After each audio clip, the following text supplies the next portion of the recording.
connected. Thank you.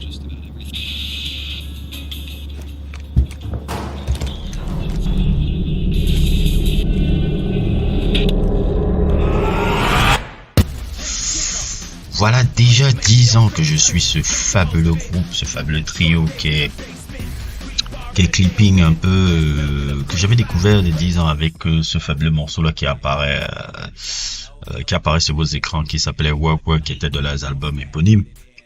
Clipping qui est un trio de groupe de hip-hop expérimental un peu.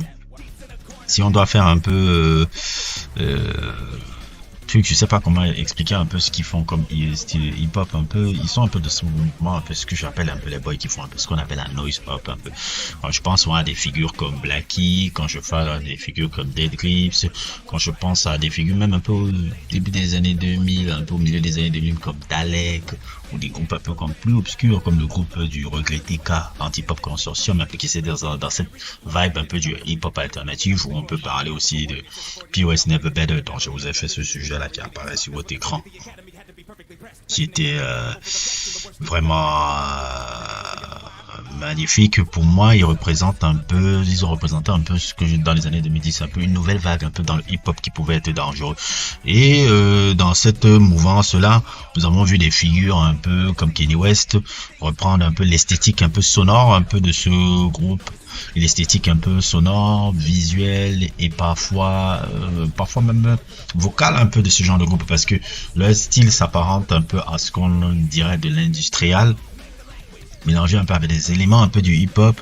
Et dans leur façon de rapper, il y a souvent cet aspect où ils sont beaucoup plus en train de crier que vraiment de rapper, qui rappelle un peu l'influence un peu des trucs punk. Jesus reprenait parfaitement ça. C'est pour ça que je dis Jesus, c'est un peu une version un peu gentrifiée, mainstream un peu de ce genre de musical qui était la noise hop.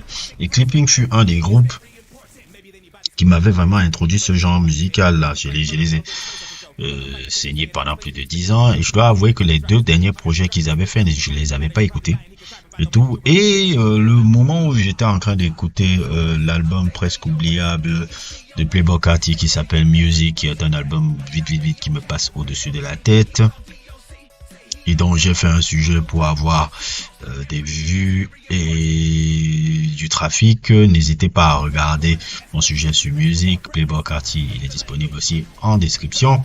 Ils ont au même moment, il y avait le dernier album du groupe qui s'appelle Dead Channel Sky Dead Channel Sky qui est le dernier groupe de l'album du groupe, qui est toujours sorti dans le label légendaire de Sub Pop. Sub Pop, c'est le label légendaire qui avait révélé Nirvana aussi à la fin des années 80, au début des années 90 un peu, je ne vais pas trop revenir. Et Dead Channel Sky, un peu, c'est le 6e album de ce trio expérimental composé de David Diggs qui a depuis quelques années un peu fait explorer un peu une carrière d'acteur un peu dans ces films là et tout. Il a une belle carrière d'acteur qui s'appelle le truc. Je crois qu'il avait coécrit même ce film d'ailleurs et tout, qui apparaît sur votre écran. Si j'ai le truc là, je l'avais même pas fini et tout. Et il avait coécrit ce film là, et il commence à avoir beaucoup d'attention dans le cinéma. Et les 2 producteurs, William Hutchison et Jonathan Snipe, qui sont le trio Clipping. Et Clipping en général un peu, dans ce dernier album, la Dead Channel Sky, l'album vraiment s'inspire de l'esthétique cyberpunk et de l'afrofuturisme, parce que quand tu écoutes un peu les thèmes un peu développés, c'est comme s'ils imaginaient une réalité alternative où des figures emblématiques un peu comme Ramilizé ou Afrika Bambaataa sont des super-héros, et où des genres musicaux tels que la rave, le trip-hop et le hip house continuent de prospérer. Les paroles abordent des sujets tels que la technologie, la surveillance, les réalités dystopiques reflétant une critique des structures sociétales contemporaines. Donc il y a un peu cet aspect-là dans cet album-là. C'est pour ça que quand moi je le suivais, j'avais l'impression d'être en train de regarder des putains de films comme Stranger Days, Matrix, on va sauter encore Blade Runner, Johnny Mnemonic et tous ces films de science-fiction, et même parfois avoir l'impression de lire un peu comment on appelle ça, les livres, les bouquins de Philip K. Dick. Pour ceux qui savent qui est Philip K. Dick, qui est un peu l'un des grands écrivains un peu de l'histoire de la science-fiction, un génie dont on a beaucoup adapté ces films, Minority Report, Blade Runner, Scanner Darkly, etc. Et musicalement, c'est ça. Musicalement, c'est une fusion audacieuse de hip-hop et de sonorité électronique industrielle. Ça, il y a beaucoup des éléments de noise, il y a beaucoup des éléments d'électro-bruitiste, de musique expérimentale. Ça crée une atmosphère et dérangeant. Parfois même, on a l'impression d'être dans un film horreur. Et franchement, j'ai adoré ça. Par exemple, quand tu écoutes même la chanson Change Channel, qui était le troisième morceau et qui est même le clip qui apparaît sur votre écran, j'avais l'impression d'écouter ce son de Prodigy là.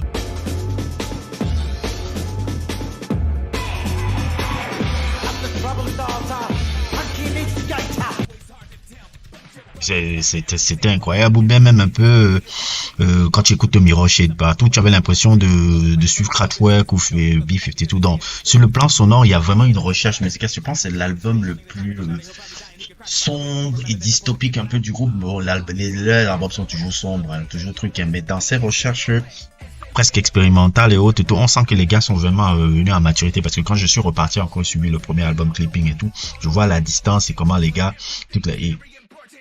c'est incroyable un peu dans les thématiques un peu. Les thématiques sont complexes et souvent très sombres, au risque de me répéter.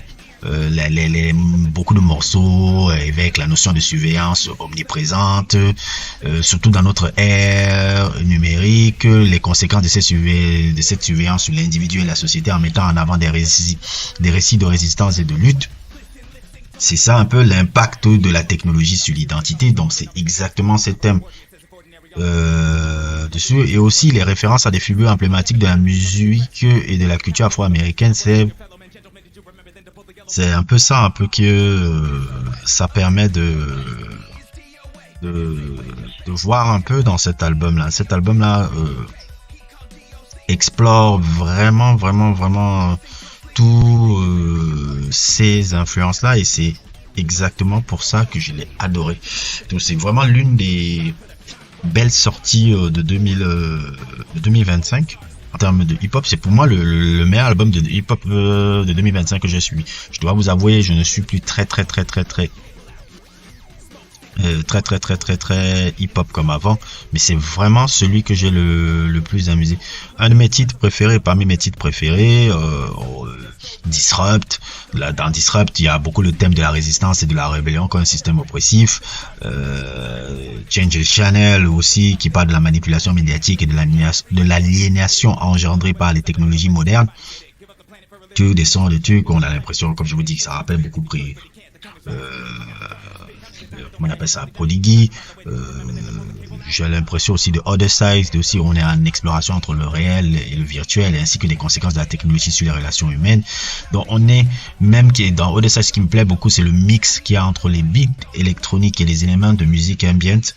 C'est vraiment une œuvre très poussée et qui, pour moi, le band son, j'aimerais même qu'il fasse un film ou un animé sur ce truc-là. Parce que ça pourrait être un fabuleux bande-son pour un film de science-fiction. Tout, à la Minority Report, à la Stranger, à tous ces trucs-là, parce qu'il y a beaucoup de rapports sur la place de l'homme afro dans cette société futuriste et tout aussi capitaliste et dystopique, un peu qu'on est en train d'entrer là avec même l'intelligence artificielle et tous ces éléments-là. Et cet album-là est vraiment celui qui me met le mieux en exergue, et une fabuleuse sortie hip-hop cette année, où je vous avouerai, comme je vous l'ai répété, je suis très peu de hip-hop. Ces temps-ci, l'album de Playboi Carti, bon, ça a été ce que ça a été. Et s'il y a un album de hip-hop que je peux vous présenter, que je peux vous proposer, c'est souvent bien celui-là. Parce que il casse les conventions et beaucoup représente un peu ce qui est dans l'air du temps politiquement et culturellement aux États-Unis, en tout cas, ou dans le monde. N'hésitez pas à liker, n'hésitez pas à vous abonner, et à plus pour d'autres aventures.